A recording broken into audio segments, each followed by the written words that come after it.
offre de formation à l'ENA. Le président de la République a inauguré le nouveau centre de formation permanente de l'École nationale d'administration. Il a par la même occasion lancé les travaux du centre aéré et a présidé la sortie de 2 promotions. Démarrage ce matin des épreuves du BFM. Un important dispositif sécuritaire et organisationnel est mis en place pour un bon déroulement de l'examen. Constat dans quelques centres de Dakar. Le regard de la rédaction sur la campagne électorale a porté sur la location de véhicules allant de 4x4 simples aux véhicules de luxe. Les politiques ne lésinent pas sur les moyens logistiques pour mener donc leur caravane. Les affaires des agences de location sont ainsi boostées. Au même moment, la Sénat renforce les superviseurs pour une bonne tenue du scrutin à 2 semaines de l'échéance. 1500 milliards de francs CFA en 2016, c'est la manne engendrée par la commande publique. Entreprises nationales et internationales se partagent le marché à l'issue d'appels d'offres. Comment soumissionner? Quelle innovation sur le code des marchés? Élément de réponse dans la rubrique économie de ce jeudi. Mesdames, Messieurs, bienvenue dans ce journal. Je le disais, l'École nationale d'administration se modernise avec une nouvelle offre de formation diversifiée à l'ère du numérique. Ce matin, le président Macky Sall a inauguré le nouveau centre de formation permanente de l'ENA. Le chef de l'État a aussi posé la première pierre du centre aéré de l'École nationale d'administration. On voit tout cela avec Pape Biram Biguendiaï. C'est l'entrée dans une nouvelle ère pour les futurs cadres de l'administration sénégalaise. L'ENA, creuset d'excellence, école d'élite, s'ouvre à la modernité. Le président de la République Macky Sall mise sur la performance des cracks de l'administration à travers une nouvelle offre de formation diversifiée en phase avec l'évolution de la société et qui prend en compte l'économie numérique, soit 8% du PIB mondial. Dans cette salle du nouveau centre de formation permanente de l'ENA, le président Macky Sall est au cœur de la formation à distance que propose l'école en partenariat avec KTM Advance de Paris. Bonjour. C'est bonjour, bonsoir. Bonjour Monsieur le Président, bonjour Monsieur le Directeur et invités.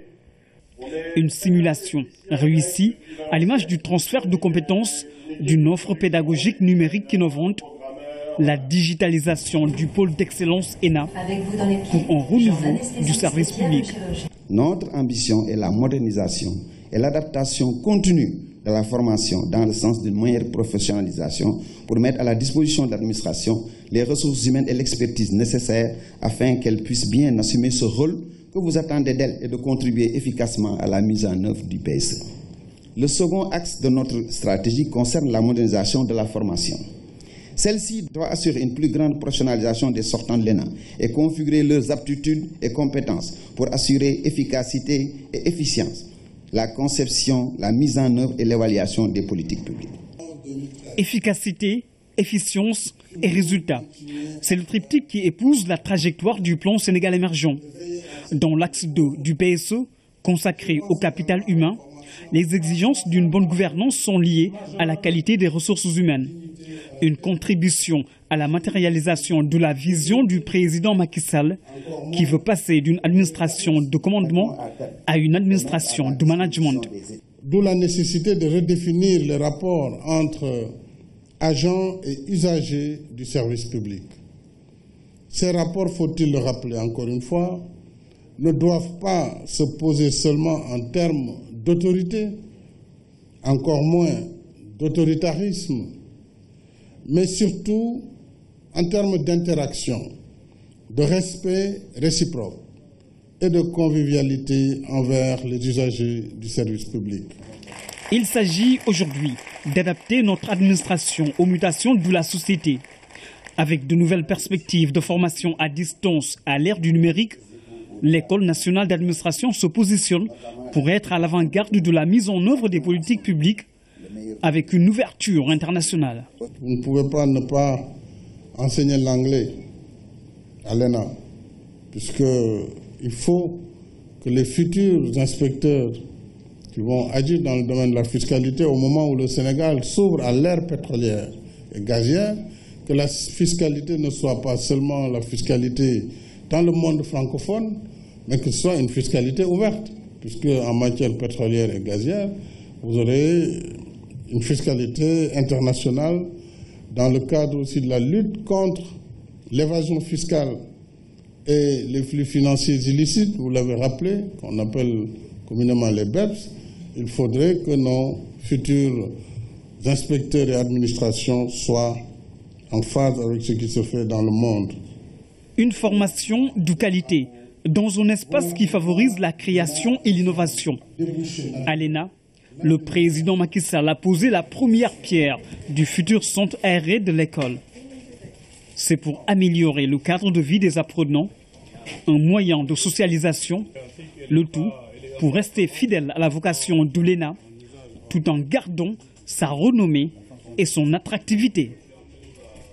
Nous restons à l'ENA où 105 nouveaux cadres de l'administration ont reçu aujourd'hui leur brevet des mains du chef de l'État. Ces diplômés de l'ENA issus des deux dernières promotions ont pour parrain Feu Habib Thiam, ancien Premier ministre, et Feu Serigne Moustapha Cissé, ancien ambassadeur et khalife de Pire. Le président Macky Sall les a exhortés à servir l'État avec dévouement, loyauté et efficacité. Nous retrouvons Pape Biram Biguendiaï. C'est un jour historique à l'École nationale d'administration. En franchissant ce 13 juillet 2017, le portail de cette prestigieuse école, creusée de formation et d'éducation, vous ne visitez pas seulement l'ENA, mais vous écrivez une nouvelle page de l'histoire du Sénégal, emboîtant ainsi le pas au président poète académicien Léopold Sédar Senghor. Sur les traces d'un illustre prédécesseur, le président de la République Macky Sall montre son attachement à une formation de qualité pour une administration performante. Ma présence dans cette institution d'excellence, 41 ans après le président Léopold Sédar Senghor, traduit mon attachement au rôle de premier plan de votre établissement dans notre administration. À l'heure de la reconnaissance du mérite, de l'excellence et du talent, 105 désormais cadres de l'administration sénégalaise reçoivent leur parchemin après 12 ans de formation pour les 2 dernières promotions d'Oulena. Devant parents, amis et proches, le président Macky Sall délivre un message riche en enseignements aux récipiendaires. Servir l'État relève plus que d'un simple rapport de travail employé-employeur. Servir l'État est un sacerdoce qui met à notre charge des obligations d'éthique et de responsabilité, hélas devenues si rares de nos jours. Éthique du travail bien fait, dans la rigueur et le professionnalisme. Obligation de loyauté vis-à-vis de l'État. De loyauté, mais aussi de patriotisme et de réserve dans l'exercice de la mission de service public. La promotion 2011-2013 porte le nom de Feu Habib Thiam, ancien Premier ministre, et celle de 2013-2015 est baptisée Feu Serigne Moustapha Cissé, ancien ambassadeur et khalife de Pire. 2 personnages au parcours atypique arrachés à notre affection. Hommage à des hommes d'État, offerts en exemple à la jeune génération. Chers récipiendaires, en rappelant la trajectoire lumineuse de vos illustres parrains, je souhaite vous l'offrir en viatique. Un viatique qui vous inspire et qui balise votre chemin et éclaire votre voie. Leurs brillants parcours doivent nous inspirer en même temps qu'ils nous interpellent. Ils nous rappellent qu'une vie digne et honorable ne peut se rabaisser ni au culte d'un ego surdimensionné, ni aux servitudes matérielles ou à la tentation avilissante de la triche, comme les fuites récentes à l'examen du baccalauréat, dont les auteurs, complices et bénéficiaires seront sanctionnés à la hauteur de leur forfait. Des valeurs qui s'ajoutent à une formation de qualité qui fait ressortir savoir-faire et savoir-être. La nature des enseignements a beaucoup évolué, surtout au contact de l'esprit d'une tradition militaire qui s'offre désormais aux étudiants de l'ENA. J'apprécie également, monsieur le directeur général, le stage d'imprégnation militaire restauré par l'École nationale d'administration. Ça ne vous fera que du bien. La tenue, ça me fait rire parce que j'ai plaidé. Si je le pouvais aujourd'hui, toutes les écoles supérieures d'application feraient cette formation militaire. Parce que vous êtes de futurs serviteurs de l'État. Et donc, l'une des caractéristiques de l'armée, c'est la discipline et la rigueur, qualité requise pour un haut fonctionnaire. Donc ça vous fera que du bien d'aller au service militaire pour quelques jours, pas trop, vous n'êtes pas destiné à la fonction militaire, mais au moins pour y prendre les bonnes pratiques. Renforcer et perpétuer la tradition d'excellence de l'École nationale d'administration. Plus qu'un sacerdoce, c'est un devoir envers une nation sénégalaise qui fête aujourd'hui ses héros, qui ont le mérite d'être sélectionnés parmi les meilleurs du Sénégal.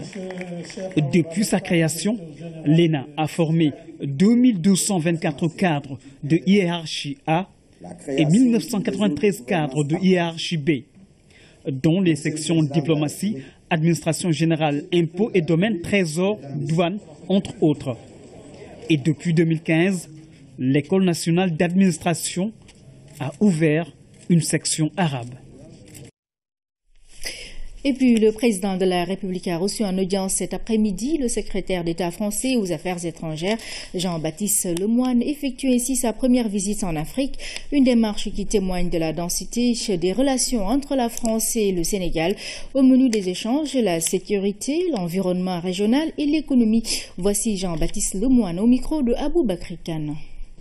J'avais tenu à faire mon premier déplacement en tant que secrétaire d'État aux Affaires étrangères, ici, au Sénégal. Et c'est un grand honneur que m'a fait le président de la République que de me recevoir. Nous avons pu faire un vaste tour d'horizon de l'ensemble des questions sur lesquelles la France et le Sénégal travaillent, sur lesquelles le président Sall et le président Macron se concertent régulièrement. Cela va naturellement des questions de sécurité liées à l'environnement régional, aux questions économiques, puisqu'il y a là ici une forte dynamique économique à laquelle la France, les entreprises françaises sont heureuses de contribuer, de participer, et puis également évoquer ce que nous avons en partage, cette langue, cette culture, et naturellement les échanges avec les étudiants. Vous savez, la mobilité, c'est important. C'est l'avenir également. Et donc, ça a été un entretien à la fois approfondi, long, qui, je crois, témoigne de la richesse et de la densité de cette relation sénégalo-française, franco-sénégalaise. Il y a, je dirais, des contacts quotidiens. Là, on continue à écrire de belles pages de l'histoire de nos deux pays. Et aujourd'hui, j'étais venu bien témoigner encore de ce que la France accordait comme importance à ce lien qui est à nul autre pareil. Je le disais également au titre démarrage ce matin de l'examen du BFM. Le dispositif sécuritaire et organisationnel mis en place permet d'espérer un bon déroulement des épreuves jusqu'à la fin. Le directeur des examens et concours a visité le centre de Grand Dakar pour s'assurer de son effectivité. Le point avec Aminata Diaoufaïa. Centre assez large de l'IF de Grand Dakar. Ici composent 470 candidats répartis dans 3 jurys. L'examen se déroule normalement pour le moment. Les sujets ont été donnés. Bon, actuellement, ils sont en train de composer en français. C'est-à-dire ils ont fait la composition française, ensuite la dictée, ensuite maintenant les textes suivis de questions. Ça, c'est pour la matinée. Mais pour l'instant, bon, tout se déroule bien. Les candidats jugent abordable l'épreuve du français. On nous a donné 2 sujets de choix. Le sujet 1 qui a porté sur les automobiles et leurs inconvénients. Et le sujet 2 qui a porté sur l'œuvre de Mariam Abba et vol de nuit. Le sujet 1, plus abordable pour moi. Donc je l'ai choisi. Pour le bon déroulement de cet examen, un dispositif organisationnel et sécuritaire a été mis en place. Qui part de la construction des épreuves, de la sécurisation, à la levée même des épreuves. Et chaque fois, comme vous le constatez, nous privilégions les académies dites périphériques et il y a un planning. Et à ce niveau-là, je dois me féliciter du fait que tout s'est très bien déroulé. Au niveau de Dakar, comme vous pouvez même le constater, partout il y a des malles. Avec 2 cadenas, donc sécurisés avec un code, et le chef de centre a un code, et le président du jury a un code, et personne ne connaît le code de l'autre. Donc il faut la présence des deux pour qu'on puisse ouvrir la cantine. Conformément aux orientations du ministre de l'Éducation nationale, les gouverneurs des régions, les forces de l'ordre, notamment la sécurité au niveau des commissariats de police, la sécurité au niveau de la gendarmerie se sont pleinement impliqués dans la sécurisation des épreuves et dans la sécurisation des centres. C'est l'occasion de leur dire encore merci parce que je crois que pour les éditions à venir, nous veillerons aussi à ce que ce dispositif se pérennise parce qu'il contribue à crédibiliser davantage l'examen. Ils sont 191 926 candidats à cet examen du BFM. Pour parer à toute éventualité de dysfonctionnement, un comité de veille et d'alerte a été mis en place par les autorités. Dans l'actualité politique, à 2 semaines des élections législatives, la Commission électorale nationale autonome mobilise ses troupes pour une bonne supervision du scrutin, une opportunité pour réfléchir sur les innovations apportées au code électoral. On fait le point avec Maman Moussagnan. Ils sont venus des 14 régions du Sénégal. Ce sont ces Sénégalais appartenant aux 45 départements du Sénégal qui vont superviser, en plus de leurs collègues restés à la maison le scrutin du 30 juillet prochain. Ils seront 20 000. Si nous avons ces 3 éléments, le savoir, le savoir-être et le savoir-faire, c'est sûr que nous allons pouvoir restructurer ce séminaire dans de bonnes conditions et permettre à nos agents qui seront dans les bureaux de vote et les lieux de vote de pouvoir en tout cas s'exprimer librement et dignement. À Dakar, pendant 2 jours, les membres des CEDA vont échanger avec les formateurs sur les dernières modifications apportées au code électoral. Le point essentiel dont on va discuter, compte tenu du nombre élevé de listes, c'est comment l'électeur devrait s'y prendre pour accomplir son droit et son devoir dans un minimum de temps, dans le temps raisonnable, pour que l'élection se passe bien comme d'habitude. Particularité du scrutin, 47 listes sont représentées. La Sénat compte gérer l'organisation du vote avec une bonne stratégie. Les représentants de la Sénat dans les bureaux de vote y sont, parce que c'est une obligation qu'ils y soient, faute de quoi les opérations électorales sont nulles et de nul effet. C'est tout à fait différent pour les 47 représentants des coalitions dont vous parlez. Bon, il est souhaitable qu'ils le soient dans les bureaux de vote, mais est-ce qu'ils ont les moyens de se déployer sur l'ensemble des bureaux de vote? C'est la raison pour laquelle ils ont envisagé, ce que je sache, des regroupements ou des coalitions pour des représentations entre les différentes coalitions pour assurer un minimum de représentation dans les bureaux de vote, ce qui n'est pas une chose facile, je dois le dire, parce que ça coûte cher. De retour dans leur localité d'origine, les participants à la rencontre vont démultiplier la formation qui se déroule avec le soutien du PNUD. Pendant ce temps, Maman Moussagnan, la campagne électorale bat son plein. La période est favorable au développement de certaines activités comme la location de voitures allant de 4x4 simples aux véhicules de luxe. Les politiques engagés à la course pour les législatives sont au rendez-vous, au grand bonheur des agences de location. C'est le regard de la rédaction sur la campagne. Lamine Touré. Des parkings dégarnis en véhicules de luxe. En cette période électorale, la demande reste forte. Certains sites de location affichent le vide d'une gamme très prisée. La demande est très forte, surtout en matière de véhicules 4x4. Vraiment, on a beaucoup donné. C'est-à-dire des véhicules de luxe? Des véhicules de luxe, oui. Des Toyota, V8 et d'autres, des hauts de gamme. Parce que les enjeux sont énorme. Il est dans le secteur depuis 30 ans. Les grosses cylindrées, c'est une affaire de fierté et d'assurance pour l'homme politique sénégalais. Il y a beaucoup de personnalités qui ont un profil présidentielle, en quelque sorte, quoi. Et ils veulent vraiment se montrer un peu, quoi. Parce que c'est en quelque sorte cette élection-là, pour beaucoup d'hommes politiques, c'est en quelque sorte de l'entraînement. C'est pour préparer les échéances de 2019.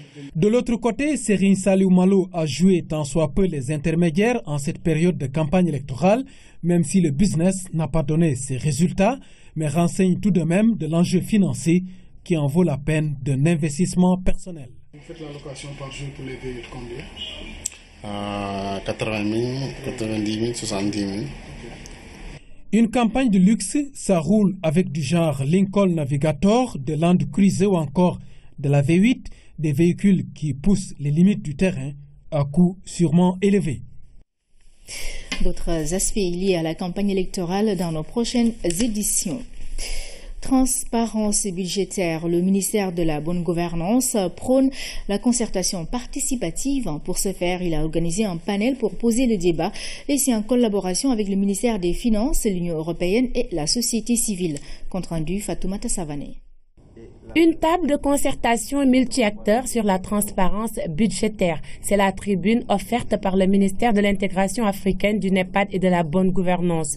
48 heures pour échanger sur comment garantir une gestion transparente, efficace et optimale des ressources publiques, une exigence républicaine et citoyenne. Aujourd'hui, nous avons des citoyens de plus en plus éveillés. Nous avons des organisations de la société civile de plus en plus sur le terrain pour informer, former, éduquer et sensibiliser les populations sur les enjeux de la transparence budgétaire. Il y a des efforts de simplification du budget pour faciliter l'accès à l'information budgétaire, pour que le citoyen puisse comprendre, oui, comment on forme ce budget-là, de quoi il est constitué, comment il est mis en œuvre et à travers ces différentes rubriques et comment, in fine, ce budget-là aussi est évalué. Mais que les populations aussi fassent l'effort d'aller vers l'information. Le ministère en charge de la promotion de la bonne gouvernance avec le soutien du programme d'appui aux initiatives citoyennes de la société civile financé par l'Union européenne a choisi ce cadre de concertation pour favoriser l'appropriation citoyenne des règles et du contenu budgétaire. Sur le plan budgétaire, le Sénégal a franchi une étape importante avec la transposition de la directive UMOA portant code de transparence dans la gestion des finances publiques. Ces avancées ont également été reconnues par les évaluations internationales. Ainsi, la note sur l'indice du budget ouvert est passée pour sa composante transparence de 3 en 2010 à 10 en 2012 et à 43 en 2015. Il ne nous est pas toujours facile d'accéder au budget. Il y a le problème de l'accès à l'information. Donc créer un cadre comme celui-ci permet à ce que nous puissions être informés des orientations et de la vision de nos gouvernants et à partir de là se crée un processus d'appropriation. Cette interface entre gouvernants et citoyens va permettre aux contribuables de suivre son investissement dans le budget national et ainsi il sera édifié sur les actions concrètes de sa participation au développement du Sénégal. Donc, voilà. Économie toujours, c'est pour cette fois-ci parler de la commande publique du Sénégal qui a atteint 1500 milliards de francs CFA en 2016, une enveloppe à soumission au profit des entreprises nationales et internationales pour réaliser des travaux d'utilité publique. Cela passe par la passation des marchés avec des appels d'offres. Comment soumissionner? Quelle part réservée aux nationaux? Quelles sont les innovations du Code des marchés favorables aux entreprises? Élément de réponse dans la rubrique économie signée Abibou Mbaye. L'État achète, mais pas n'importe comment, mais aussi pas avec n'importe qui. Il procède par appel d'offres national ou international pour satisfaire la commande publique. Un processus bien encadré qui découle de la passation des marchés. La passation des marchés est une technique administrative qui permet à l'État d'acquérir des biens et services d'une manière générale. Et c'est une procédure au terme de laquelle l'État signe un contrat, un marché public. Le marché public est un contrat conclu à titre onéreux par une autorité contractante pour acquérir des biens, pour faire des travaux, ou bien acquérir des services. Ces étapes, c'est l'identification des besoins, c'est la planification, le lancement de la consultation, l'attribution du marché, la signature du contrat et l'exécution. Donc ce processus est encadré par des textes et ce processus doit permettre aux autorités contractantes d'acquérir des biens et services et de réaliser des travaux selon le meilleur rapport qualité-coût. En 2016, la commande publique a atteint 1500 milliards de francs CFA. Et pour bénéficier de cette manne financière, le secteur privé doit être au devant, car le code des marchés lui confère des avantages comme l'offre spontanée qui fait partie des innovations du code. Il y a une obligation de sous-traiter les marchés au secteur privé national dans le cadre de l'offre spontanée. La préférence nationale est également prévue, et ça c'est une obligation pour les autorités contractantes de prévoir une préférence nationale, surtout lorsqu'il s'agit d'un appel d'offres au niveau international. Ce sont des innovations vraiment qui ont été introduites pour faciliter l'accès des PME à la commande publique.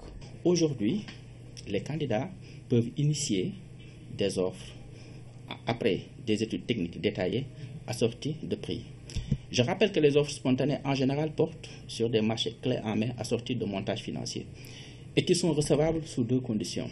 Il faut que le projet porte d'abord un intérêt général, mais il faut que le projet aussi soit dans les cordes, c'est-à-dire dans les missions de l'autorité contractante. Ce seuil de 50 milliards de francs CFA est jugé onéreux par les entreprises sénégalaises qui prônent plus d'avantages pour la préférence nationale, qui réserve 15% aux entreprises nationales. On peut peut-être se poser des questions sur le seuil quand on parle de 50 milliards comme minimum pour contracter. C'est un peu élevé, c'est un peu disproportionné par rapport à notre réalité locale. Je veux dire, avant même que la compétition ne commence, on est écarté. Ça, je pense qu'il y a matière à revoir. Pour soumissionner à un appel d'offres, les entreprises doivent être en règle vis-à-vis de la Caisse de sécurité sociale, de l'IPRES, des impôts et domaines, avec le quitus fiscal. 1500 milliards pour l'année dernière de commande publique. Et ça, c'est pas rien. C'est pas rien. Donc comment ça se passe? Oui, l'entreprise nationale à capitaux nationaux puisse se retrouver pleinement. Et ça, dans les contrats, qu'on puisse nous associer en groupement et non pas en sous-traitance, que le seuil des PPP puisse être abaissé et à un niveau humain, à un niveau sénégalais, que l'ARMP et la DCMP soient renforcés dans leur rôle de régulation. Parce que c'est un travail qui est déjà fait et il faut le continuer, il faut enfoncer le sillon.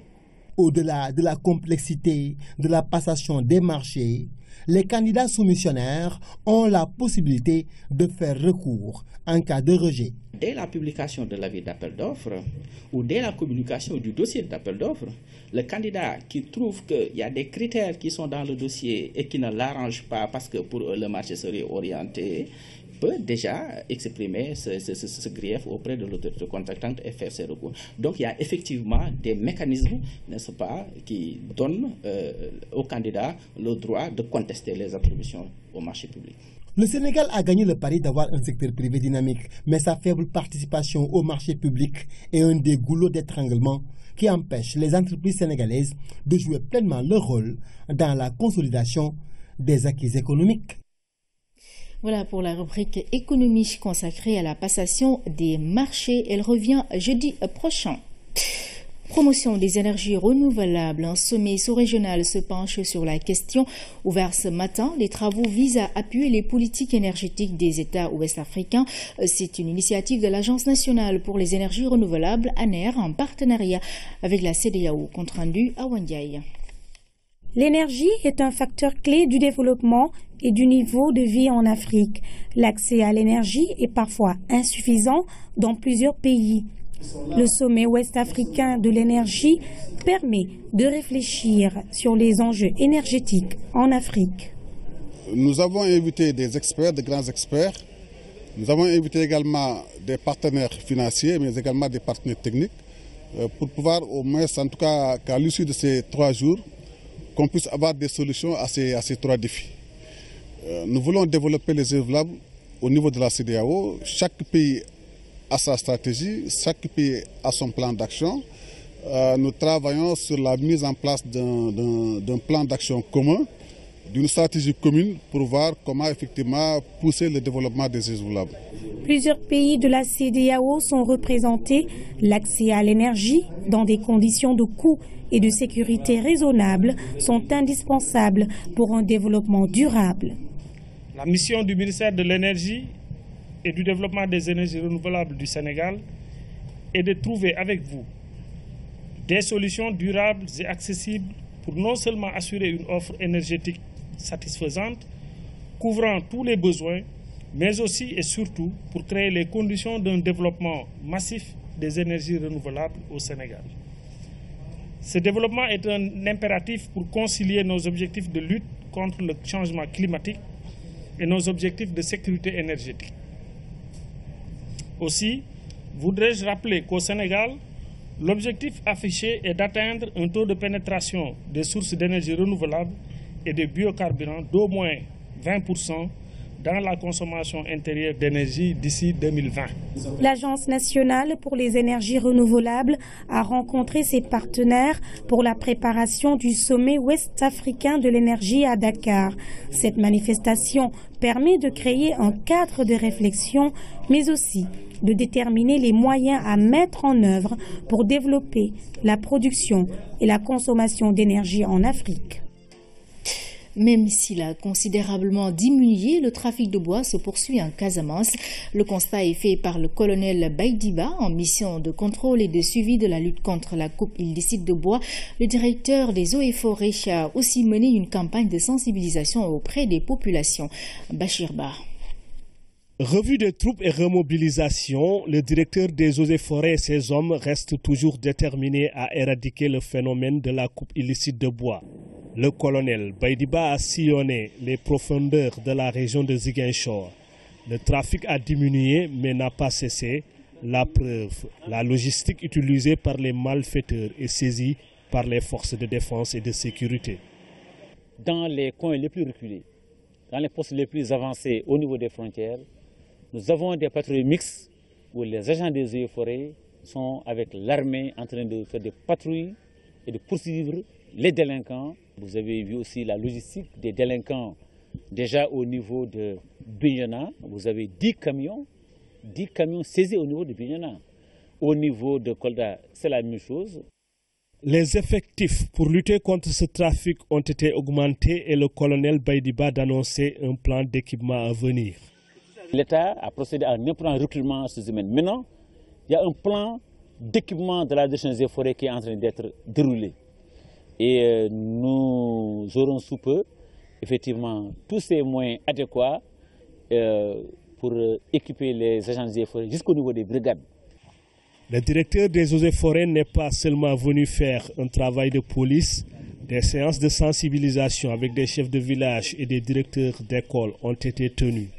Le reboisement doit être un réflexe ancré dans la mentalité des citoyens.